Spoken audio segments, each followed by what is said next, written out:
गणेश जी की प्रियता है दुर्वा। क्या प्रियता है? दुर्वा। कितनी दुर्वा गणेश जी को समर्पित करी जाती है? मात्र 5। कितनी? आज के जमाने में लोग गट्ठा बनाकर चढ़ा दें, वो अपनी जगह पर है। 5 दुर्वा पंचम इंद्रियों को वश में करने के लिए और भगवान के 5 जो स्वरूप हैं उनको अपने भीतर उतारने के लिए पंच। और दुर्वा में भी 3 गांठ। जब दुर्वा समर्पित करी जाती है तो उसमें नीचे दुर्वा की डंडी पर गांठ रहती है। 3 छोटी छोटी गांठें होना चाहिए। कितनी गांठ? जो भगवान को समर्पित करी जाए। जिसके घर में संपदा की कमी पड़ती हो, बीमारियां ज्यादा फैल रही हो, बहुत कष्ट हो महाराज, बहुत ज्यादा दुखी हो महाराज, कोई काम नहीं बन रहा, बहुत तकलीफ में हो, तो शमी पत्र, शमी की पत्ती, जहां गणेश जी का स्थान है वहां पर 5 शमी पत्र 5 समर्पित करें और शंकर जी के ऊपर 3 शमी पत्र समर्पित करें। बहुत ध्यान देना, 5 शमी पत्र जहां गणेश जी का स्थान है शिवलिंग में वहां समर्पित करें, 3 शमी पत्र शिवलिंग के ऊपर समर्पित करें।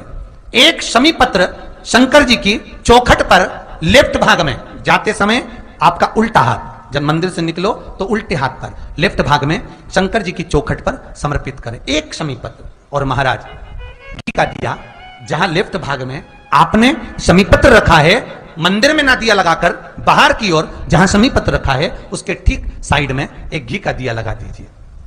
केवल गणेश चतुर्थी से लेकर अनंत चतुर्दशी तक गणेश पुराण कहती है भगवान गणेश जी का, मोर ध्वज का, मयूर ध्वज गणेश का नाम लेकर जो ये दीप शमी पत्र चढ़ा देता है उसके घर से कभी रिद्धि सिद्धि नहीं जाती, वैभव प्रतिष्ठा नहीं जाती।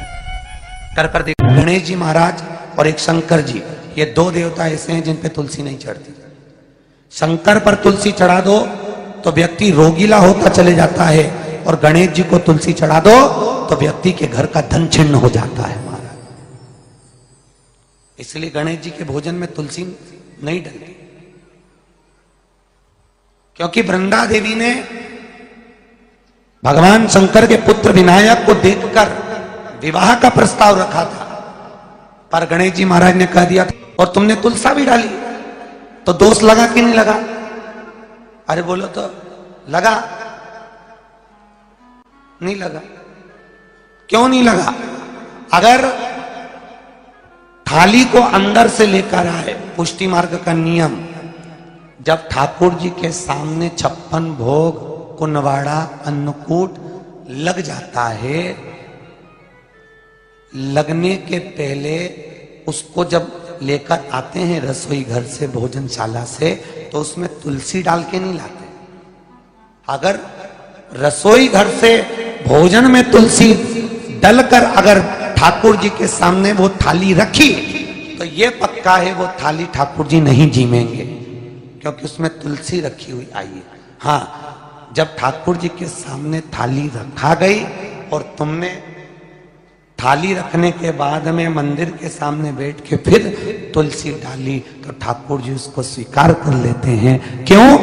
क्योंकि 33 करोड़ देवी देवता एक जगह पर विराजमान हैं। जब हम थाली रखते हैं प्रथम देव उस भाग को ग्रहण कर ले। जब तक तुलसी डालते हैं प्रथम देव अपनी दृष्टि हटा लेते हैं। समय होता है, एक टाइम होता है, एक पल होता है, एक घड़ी होती है कि गणेश जी महाराज हमारे घर में आ गए।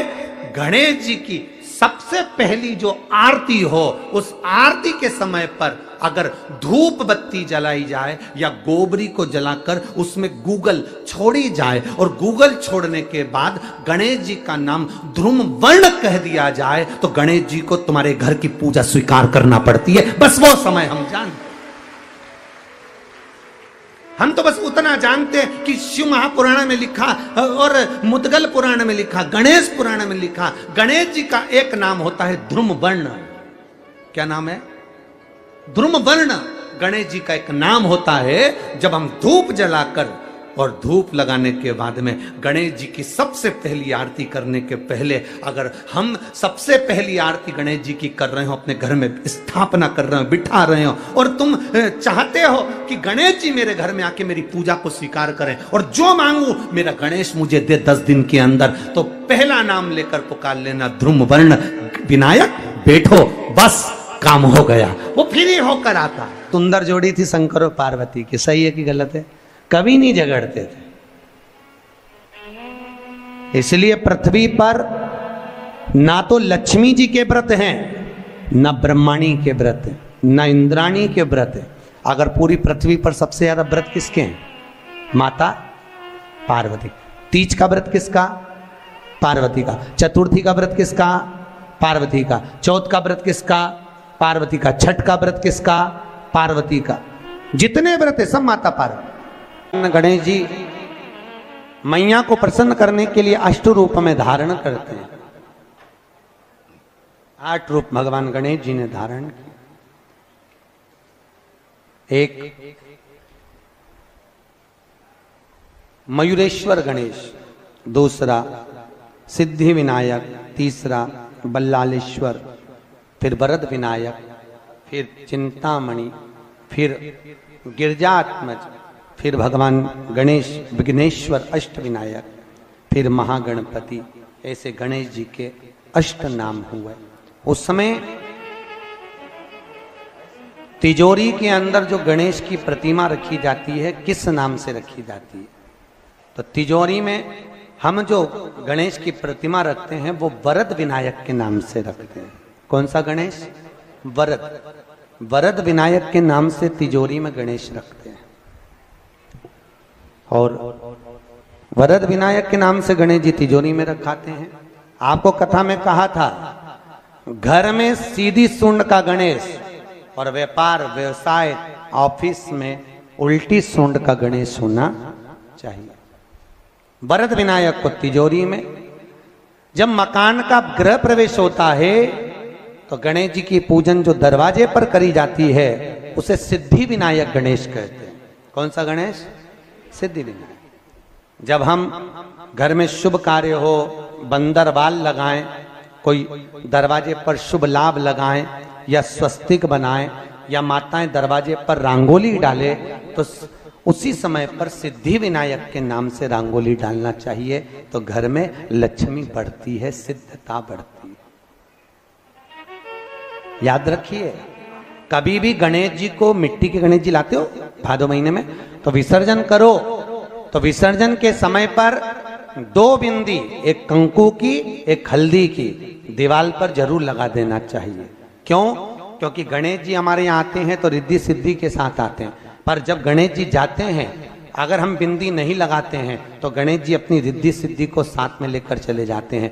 पति के साथ पत्नी वापिस चली जाती है। जब हम बिंदी लगाते हैं तो उसका मतलब होता है कि हमारे घर की बहू हमारे घर में रहे, बेटा भले भ्रमण के लिए जाए। तो गणेश जी जाते हैं, रिद्धि सिद्धि घर में रह जाती है। इसलिए रिद्धि सिद्धि को घर में रखने के लिए 2 बिंदी लगाना चाहिए, एक कुंकू की, एक हल्दी।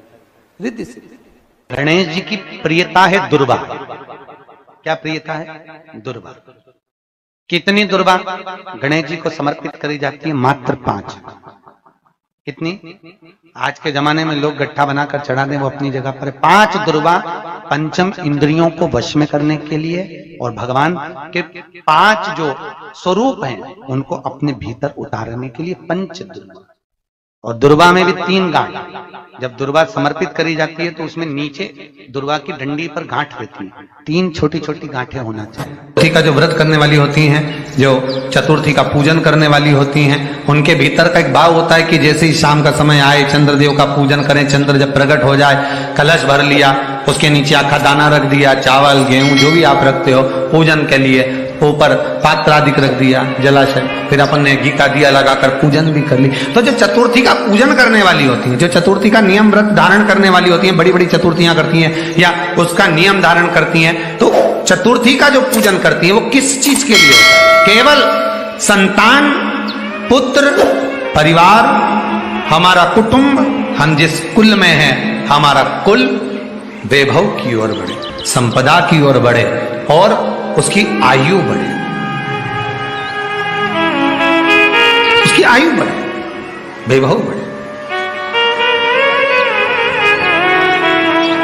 बहुत ध्यान दीजिएगा महाराज। चतुर्थी की पूजन में जो आप आखा दाना रखते हो, गेहूं वगैरह कुछ भी जो रखते हो, उसकी बड़ी महत्वता होती है महाराज। यहां तक कहा गया है, चतुर्थी की कथा तो आप लोग पढ़ते होंगे, जो लोग पढ़ते हैं उनको मालूम होगा। चतुर्थी की कथा में लिखा है चौथ माता के व्रत में वर्णन किया गया है कि वो आखा दाना जो रखा जाता है, मान लो कोई जरूरी काम होता है तभी आखा दाना को रखा जाता है, संभाल के रखते हैं कि हम इस काम के लिए जा रहे हैं और हमारा ये कार्य सफल होना चाहिए। तो जिसने चतुर्थी का व्रत करा है, जिसने चंद्रदेव का पूजन करा, चतुर्थी का व्रत करा, वो गणेश जी से विनती करके वहां से 2-4 आखा दाना उठा ले, और जो व्यक्ति का काम अटक रहा है अपने ही घर का, पर दूसरे कुल को नहीं देना, अपने ही कुल के अंतर्गत जो काम अटक रहा है उसकी जेब में, उसके पन्नू में उस चीज को रख दिया जाए। तो चतुर्थी जो अगली आती है, जैसे आप महीने की करते हो तो महीने की, और आप जैसे करते हो कि 4 अलग बड़ी बड़ी चतुर्थी करते हो तो उसके अनुसार आपका कार्य सिद्ध होता ही है। उस आखे दाने का इतना महत्व होता है क्योंकि चतुर्थी का व्रत करने वाली माता जब व्रत करती है तो स्वयं चतुर्थी की कथा में लिखा हुआ है कि पार्वती जी गणेश जी से चतुर्थी की कथा बचवाती। चतुर्थी की कथा बाची किसने थी? स्वयं गणेश जी महाराज ने। और सुनी किसने थी? माता पार्वती। बाचने वाले गणेश जी थे, सुनने वाली माता पार्वती थी। तो चतुर्थी की कथा जब होती है तो उसको स्वयं गणेश जी बाच रहे हैं।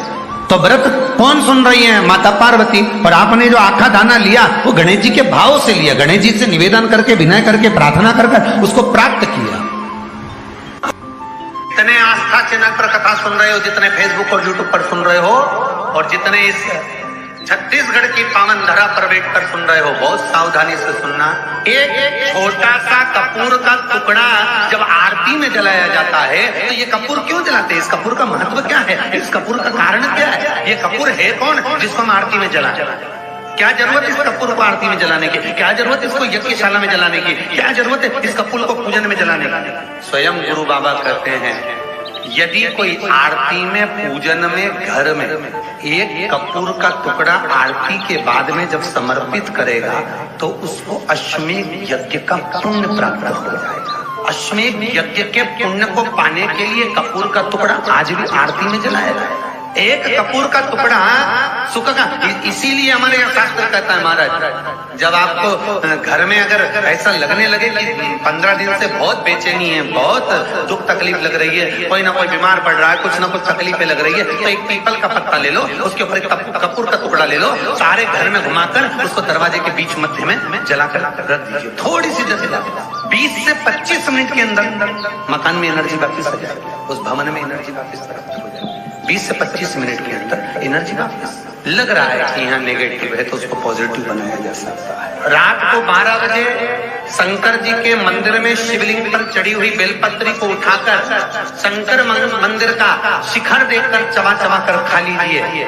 आपके पांव के घुटने बदलने की जरूरत नहीं पड़ेगी, ऑपरेशन की जरूरत नहीं। पेटता अलमस्तता। इस संवाद के अंतर्गत ये जो संवाद आया है, श्री गणेश जी महाराज ने श्री शैलम पर, कार्तिकेय महाराज की पावन धरा पर, मल्लिकार्जुन की पावन धरा पर, श्री शैलम में 3 प्रश्न श्री गणेश जी महाराज ने करे, और वो गणेश जी के 3 प्रश्न आपको भी ज्ञात होना चाहिए। पहला प्रश्न गणेश जी महाराज ने अपनी माता से कहा, माँ, मृत्यु लोक के अंतर्गत इस भूमि पर जन्म लेने के बाद में अगर व्यक्ति को वृद्ध अवस्था का सामना ना करना पड़े तो उसके लिए क्या करना चाहिए? सुन लेना जवान भाई, जितने भी बेटा बेटी बैठे हैं और जितने आस्था चैनल पर, फेसबुक, यूट्यूब पर सुन रहे हैं, बड़े ध्यान से सुन लेना कि मान लो कि हमें वृद्ध अवस्था देखना ही ना पड़े, उसके लिए क्या करना पड़े? तो कहा उसका एक ही साधन, राम राम रटते रहो जब तक घट में प्राण, कब हो तो दीन दयाल के भनक पड़ेगा। महाराज, एक कर्म करते रहो, तुम्हारा कर्म जरूर करो, काम करते करते करते करते करते करते भी भगवत स्मरण करते। धर्म और कर्म, इन दोनों में अंतर क्या है? बोलो जल्दी जल्दी बोलिए। धर्म और कर्म में अंतर क्या है? धर्म अष्ट विनायक में एक विनायक, सबसे प्रबल विनायक, अष्ट विनायक में सबसे प्रबल।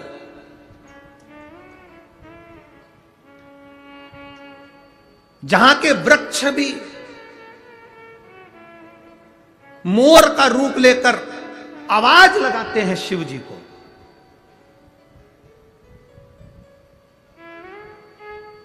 जहां की नदी